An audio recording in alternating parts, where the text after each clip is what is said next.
Uma boa tarde para você. O Mercado do Campo começa ao vivo, direto dos estúdios da B3 aqui em São Paulo. Uma tensão política, problemas na política dos Estados Unidos, enfrentada pelo presidente Donald Trump, acabou tomando conta dos mercados financeiros nesta quarta-feira. Desde manhã, esse assunto é o que acaba influenciando as bolsas do mundo inteiro. E com o dólar não foi diferente. Após 6 quedas consecutivas, o dólar teve uma alta hoje diante desses temores dos investidores que acabaram buscando ativos, investimentos que são de menor risco. Um caso deles é o dólar. A moeda americana, que ontem ficou abaixo de R$ 3,10, agora é negociada a R$ 3,13 mais 40, alta de 1,19%. O índice Bovespa acompanha as bolsas do mundo todo que tiveram queda hoje e tem baixa também. Queda superior a 1,5%, prejudicada por essa condição de cautela dos mercados que acabam fugindo das ações e buscando outras alternativas de financiamento. Ibovespa a 67.540 pontos, a baixa é de 1,66% hoje, revertendo parte das altas que foram registradas nos últimos dias.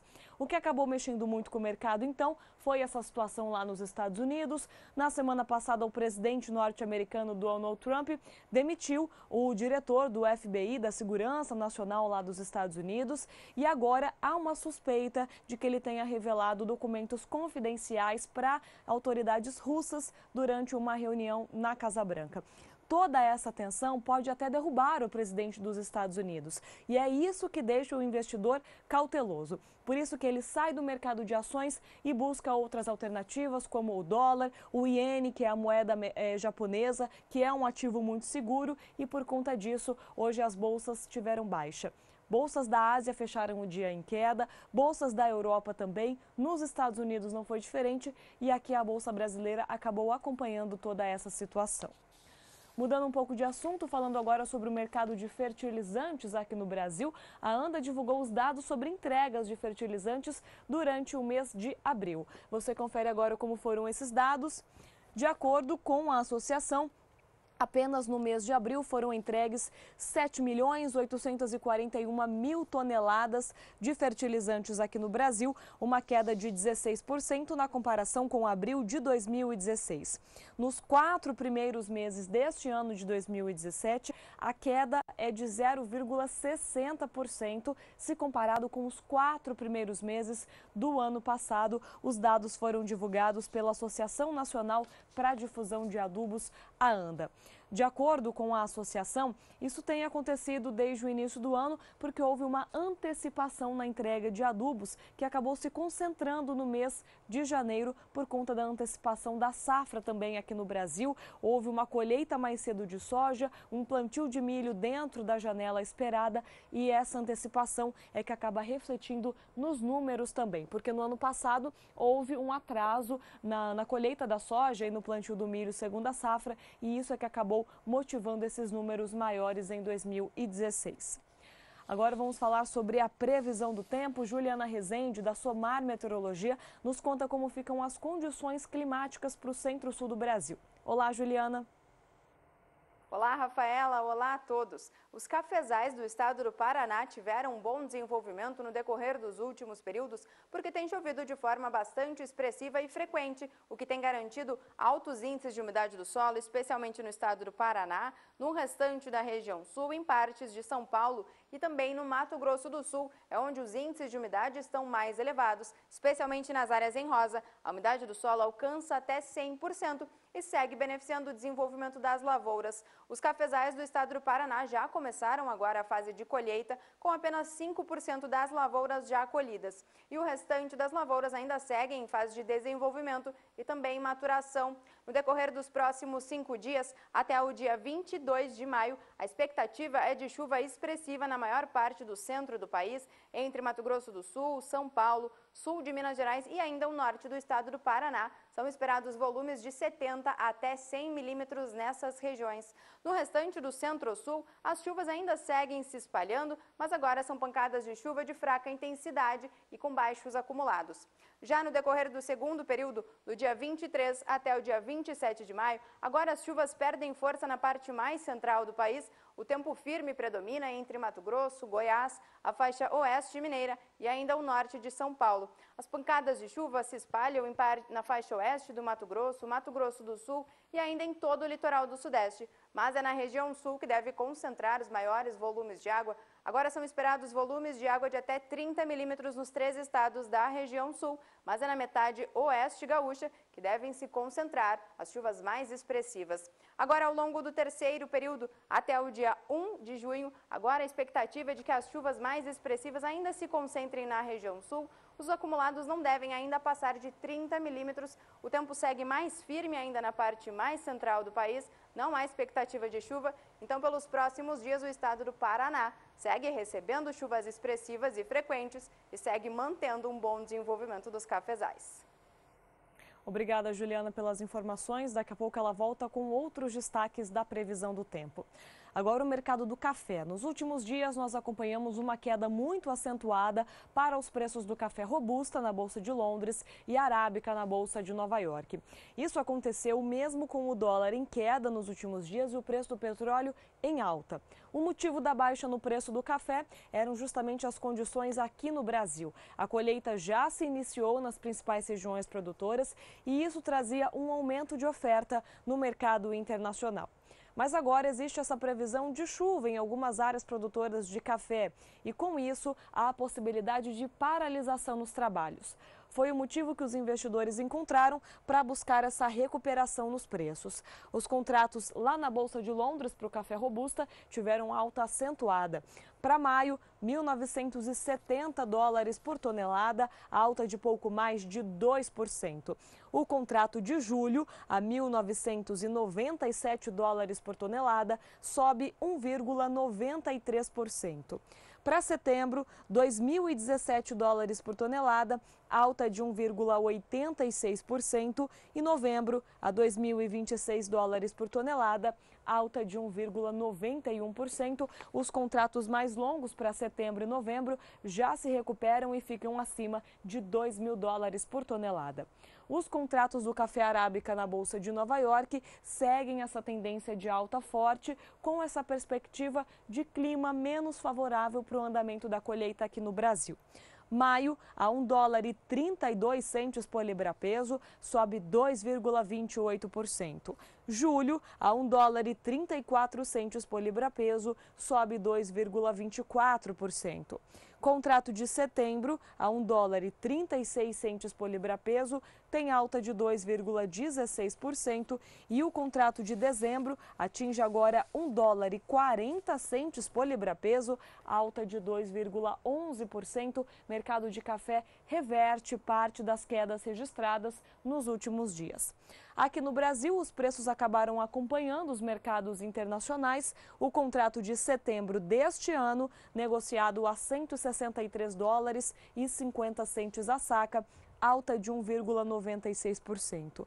Para dezembro, $167,60 a saca, alta de 2,35%. E setembro de 2018 tem a maior negociação aqui na Bolsa, chegando a $174,40 a saca, um ganho de 2,11% em relação ao que era negociado ontem aqui na Bolsa. Bom, no próximo bloco você vai ver como ficaram os preços da soja e do milho negociados na Bolsa de Chicago. Nós voltamos já.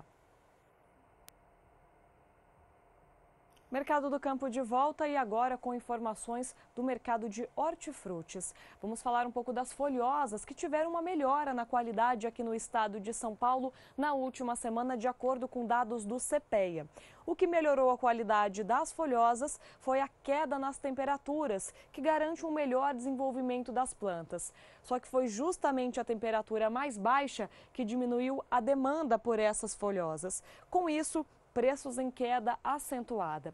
De acordo com o CPEA, na região de Ibiúna, aqui no interior de São Paulo, a alface crespa na última semana ficou negociada a R$ 8,98 a caixa com 20 unidades, uma queda de 5,5% no valor em relação à última semana. Já a alface americana, ainda na região de Ibiúna, negociada a R$ 9,30 por caixa de 20 unidades, teve uma queda bem mais expressiva, de 16% na comparação com a semana anterior. Queda também para os preços na região de Mogi das Cruzes. De acordo com os pesquisadores do CPEA, a alface crespa nessa região ficou em R$ 8,67 a caixa com 20 unidades. Uma queda de 12% na comparação com a semana anterior. Na região de Mogi das Cruzes, essa queda mais forte aconteceu porque, apesar do bom desenvolvimento dessas lavouras, houve alguns casos de doenças de fungos que prejudicam a produção. Voltamos a falar sobre a previsão do tempo. Agora, Juliana Rezende, da Somar Meteorologia, nos conta como fica o clima, as chuvas, no centro-norte do país. Com as chuvas perdendo intensidade no decorrer dos próximos períodos nas regiões do centro-norte do país, as áreas onde o solo já está com a umidade mais baixa é justamente o que preocupa os produtores, porque se as chuvas perderem mais intensidade, especialmente nessas áreas, a umidade do solo pode baixar ainda mais. Especialmente nas áreas em laranja e amarelo, a umidade do solo já está abaixo de 20%, o que não é suficiente para garantir um bom desenvolvimento para as pastagens. Ainda no decorrer dos próximos 5 dias, até o dia 22 de maio, a expectativa ainda é de chuva mais abrangente no norte e também no nordeste do país. São pancadas de chuva ainda de forma bastante irregular e isolada. Os acumulados ainda não devem ser muito expressivos, não devem passar de 15 milímetros na maior parte dos estados. Mas é no decorrer do segundo período que as chuvas já voltam a perder mais intensidade nas regiões. E agora, do dia 23 até o dia 27 de maio, as instabilidades se espalham principalmente no extremo norte do país e ainda no litoral da região nordeste. Os acumulados ainda podem alcançar até 50 milímetros na faixa litorânea nordestina e ainda até 30 milímetros no estado de Roraima. Na parte mais central do país, no interior do Nordeste, sul de Tocantins, as chuvas já perdem mais intensidade e a expectativa é de tempo mais seco. Esse tempo ainda persiste no decorrer do terceiro período e até o dia 1º de junho, a expectativa é de tempo mais seco na parte mais central. As instabilidades ainda se espalham pelo extremo norte do país e a faixa litorânea da região Nordeste. Então, pelos próximos dias, esse predomínio de tempo mais seco, principalmente na parte mais central do país, pode prejudicar o crescimento dos pastos, porque pode baixar ainda mais os índices de umidade do solo. Obrigada, Juliana, pelas informações. Agora, falando sobre o mercado de etanol, apesar do atraso na moagem de cana-de-açúcar aqui no centro-sul do Brasil e também pela maior demanda por etanol no país, com uma maior competitividade diante da gasolina, os preços seguem em queda de acordo com o CPEA. Começamos com os valores que foram apurados semanalmente pelo CPEA para o etanol hidratado aqui no estado de São Paulo. Pela terceira semana consecutiva, os valores tiveram baixa aqui no estado. Ficam negociados agora a R$ 1,41 por litro. É uma baixa de 2,73% em comparação com a semana anterior. O mesmo acontece para o mercado do etanol anidro, aquele que é misturado à gasolina. Os valores já têm a segunda semana de queda. A baixa foi ainda mais acentuada se comparada a última semana de abril com a 1ª de maio e a 1ª de maio com a 2ª de maio. No dia 12, o preço do etanol anidro aqui no estado de São Paulo estava em R$ 1,61 por litro, uma queda de 2,87% para o preço.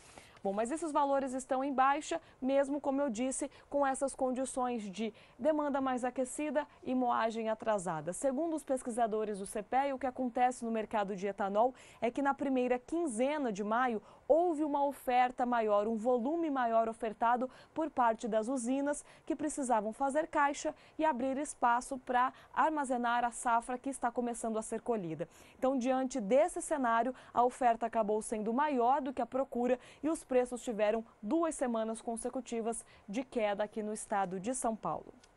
Agora, mudando um pouco de assunto, vamos falar da Embrapa lá no estado de Mato Grosso, que mostra agora uma trincheira para conhecer melhor o solo da sua fazenda. A reportagem é de Valdir Pacheco. Durante o 7º dia de campo sobre sistemas integrados de produção agropecuária que aconteceu recentemente no sítio tecnológico da Embrapa Agrosilvo e Pastoril em Sinop, foi aberto uma trincheira em uma área de integração lavoura-pecuária ILP, o que retrata a realidade da região com a variedade de consórcio para a segunda safra, milho com braquiária, muito praticado no Mato Grosso nos últimos anos. A nossa equipe voltou na trincheira com o pesquisador da Embrapa, Dr. Silvio Espera, especialista em solo. O uso intensivo do solo tem preocupado técnicos e produtores no estado do Mato Grosso. As consequências são a compactação do solo e a desestruturação. E isso ao contrário do que se pensa, que é causado só por máquina ou só por exemplo, pisoteio de gado. Na verdade, é causado por uma série de fatores, entre eles o uso de insumos com características salinas, como no caso o calcário e os fertilizantes químicos encontrados no mercado. Nós temos um exemplo dessa camada. Ela está abaixo da camada onde há a maior ocorrência de raízes e ela é perceptivelmente muito mais dura do que a camada em superfície. E as consequências disso nós podemos ver facilmente. As raízes dessas plantas, elas praticamente ficam confinadas à superfície. Por exemplo, aqui a gente vê raízes de milho, elas não ultrapassam, por exemplo, aqui os 10, 12 centímetros de profundidade. Elas já chegam, encontram a camada compactada e não exploram mais em profundidade, ou seja, não vão atrás principalmente de água. E logo abaixo dela, o solo já está novamente macio, porque já está na estrutura natural dele de novo, porque a correção com calcário, com fertilizante, que dispersa a argila para formar a camada compactada, ela não atinge essa profundidade. Então esse solo aqui, ele é bem poroso aqui, ele é bem poroso aqui e tem uma limitação séria de permeabilidade nessa camada. Agora, o pesquisador vai mostrar na prática a solução para este problema de desestruturação do solo com as duas variedades cultivadas em consórcio. Como contornar isso? Bom, as raízes fazem um bom serviço, principalmente aquelas raízes de plantas muito agressivas, como é o caso da braquiária, que no caso aqui está consorciada com esse milho. Aqui nós vemos um exemplo da planta, da raiz de milho.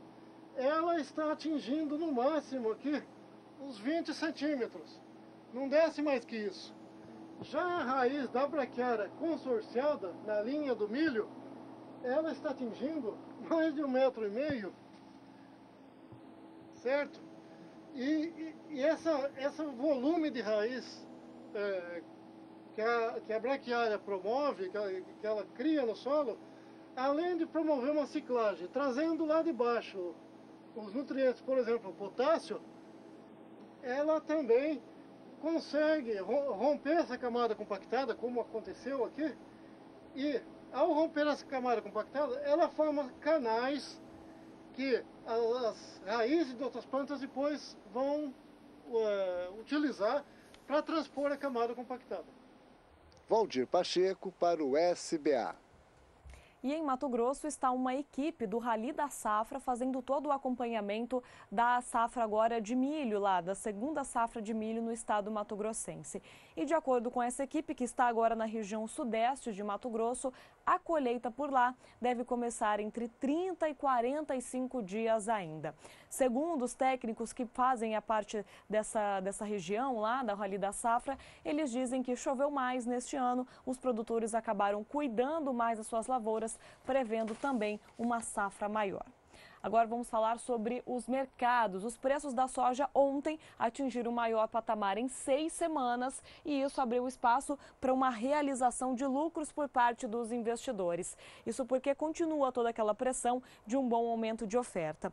Com isso, os valores ficaram bem perto da estabilidade hoje, mas com tendência de queda. Julho, a $9,75 por bushel, cai 0,05%. Agosto, $9,75 por bushel, queda de 0,12%. Setembro, $9,70 por bushel, também cai 0,05%. E novembro, estável a $9,67 por bushel. Já os preços do milho, que ontem caíram, hoje voltam a subir. Tem uma alta expressiva na Bolsa de Chicago por conta da expectativa de chuvas nas regiões produtoras lá dos Estados Unidos. Isso pode atrapalhar o plantio e deu um ganho no mercado. Julho, a $3,71 por bushel, sobe pouco mais de 1%. Contrato de setembro, a $3,79 por bushel, sobe 0,93%. Dezembro, a $3,89 por bushel, tem uma alta de 0,90%. Você acompanha também como estão os negócios com milho aqui no Brasil. Contrato de setembro, R$ 26,81 a saca, praticamente estável, igual novembro, R$ 27,09 a saca. O contrato de janeiro do ano que vem se mantém acima dos R$ 28,00, sendo negociado a R$ 28,61 a saca de 60 quilos. Os preços do milho hoje aqui na Bolsa não tiveram grande variação na comparação com ontem. Agora você acompanha os preços da vaca gorda nas principais regiões produtoras aqui do Brasil. Cotações da vaca gorda. Oferecimento Eprinex. Sua opção na terminação. Agora também injetável.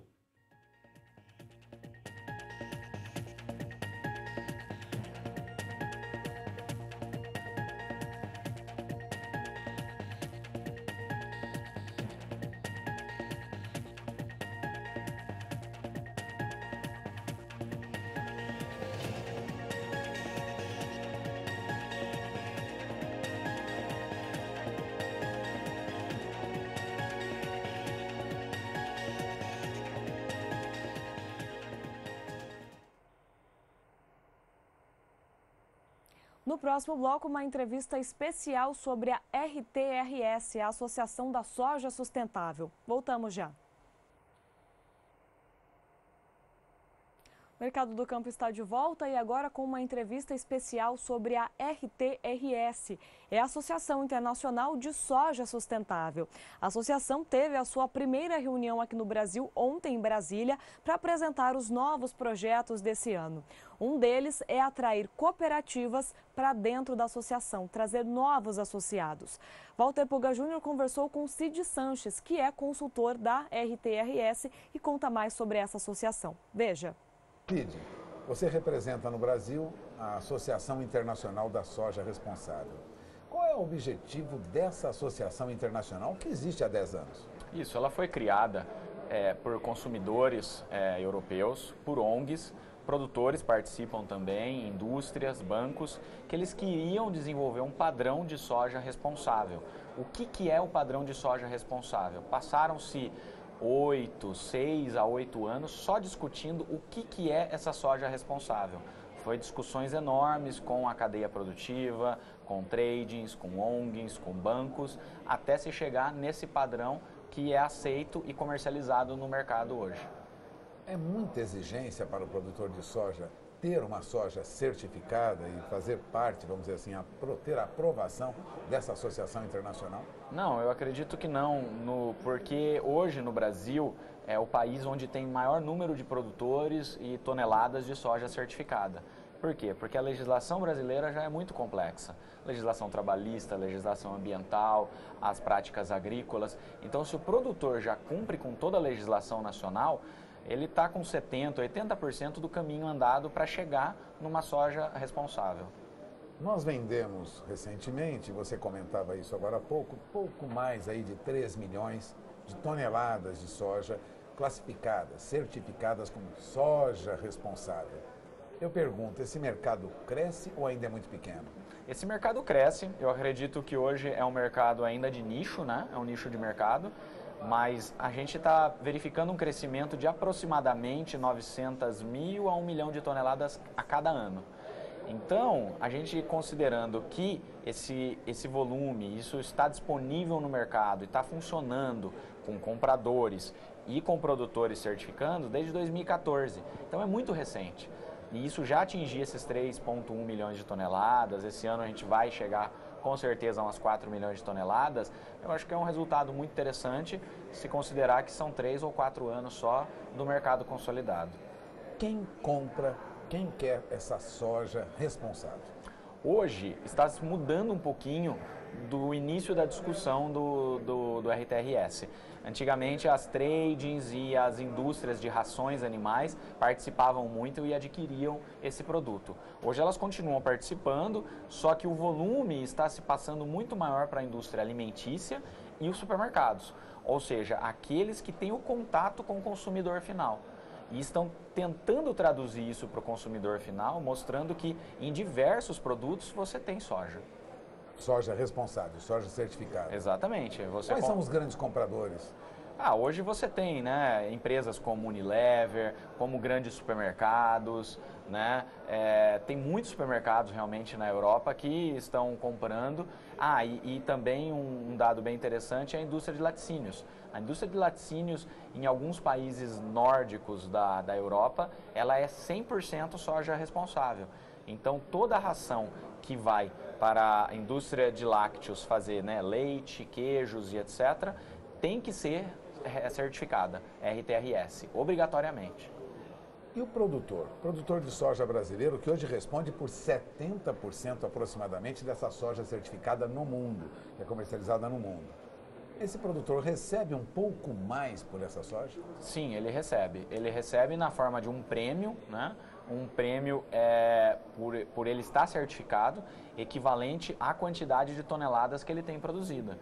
Então, ele recebe esse volume diretamente, o volume por tonelada, diretamente desses compradores internacionais, através da plataforma do RTRS.